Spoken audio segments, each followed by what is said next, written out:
start. During the International Conference on Population and Development in 1994, it was apparent that there was greater realization among the developing countries about the interrelationship between the population and development. Low levels of technological progress coupled with rapid population growth was placing immense strain on the social and economic programs.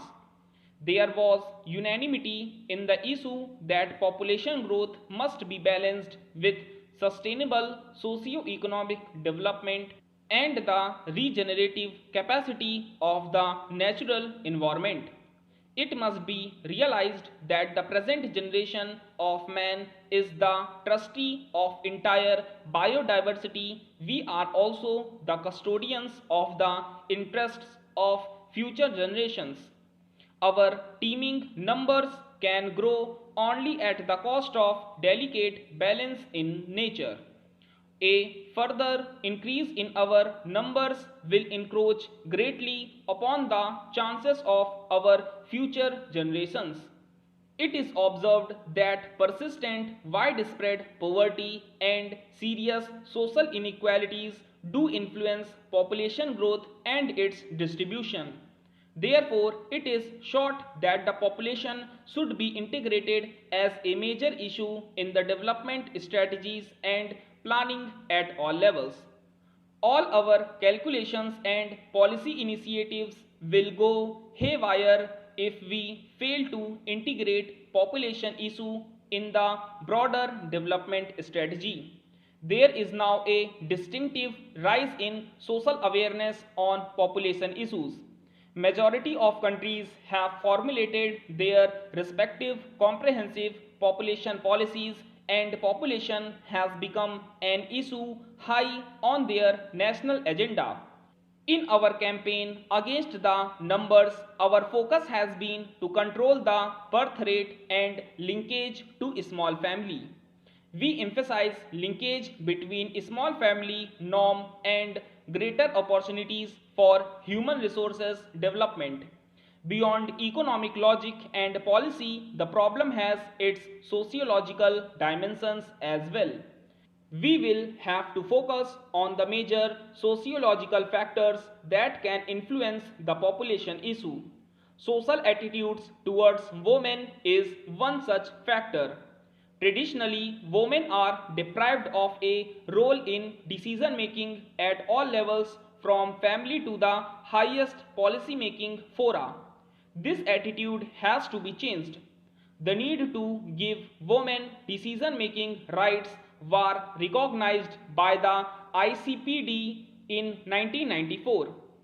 Further, in Beijing, a fourth World Women Conference, the need for overall empowerment of women was demanded. That includes education, health, employment, opportunities, political and economic empowerment. All these areas have remained relegated to background for centuries. We have changed our family planning programs to more comprehensive family welfare programs on similar lines. I think more focused approach to women's empowerment is also required to supplement our policy initiatives in population stabilization. Achieving equality between men and women is an accepted global norm and such a commitment by itself is a hallmark for a democratic civilized society.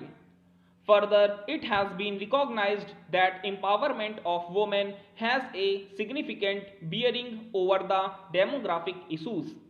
At ICPD, it has been recognized that population and development programs are most effective when steps have simultaneously been taken to improve the status of women.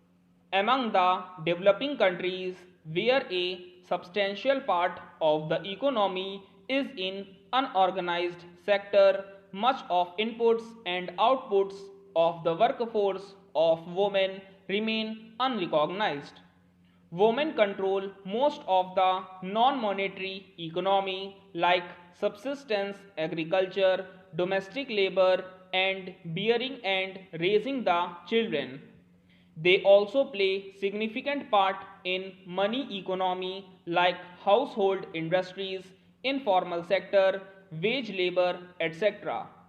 In spite of their contributions, the index of human development like education, health, employment, and life expectancy remain low in case of women. Ignoring the needs of women has resulted in uncontrolled population growth, high infant and child mortality rates, weak micro and macro level economy, and overall deterioration in the Human Development Index and social development. Though they remain the basic cohesive force in the family and are the custodian of values in a traditional social milieu, women have few choice in life outside the marriage and bearing and rearing of children.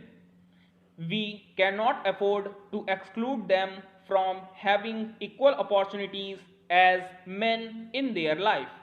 They not only constitute about half of population but also influence the future generations more significantly.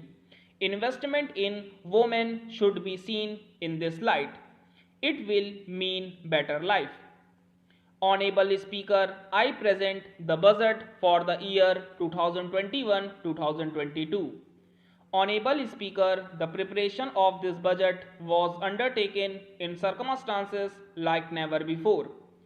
We knew of calamities that have affected a country or a region within a country, but what we have endured with COVID 19 through 2020 is commendable.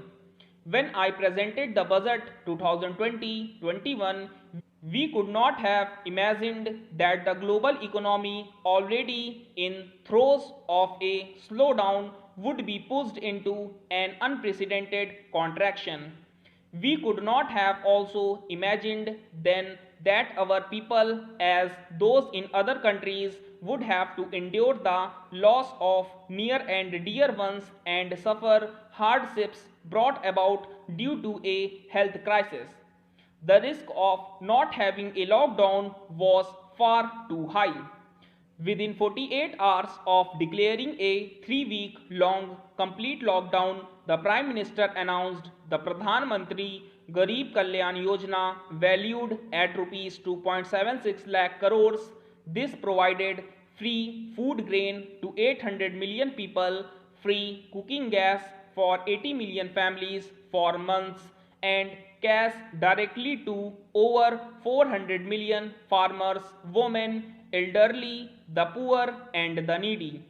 Even as a large section of citizens stayed home, milk, vegetable, and fruit suppliers, health and sanitary workers, truck drivers, railways, and public transport workers, bank employees, electricity workers, our annadatas, police, firemen, and the armed forces all had to go about their work as normal but with the additional anxiety of the virus hanging over them.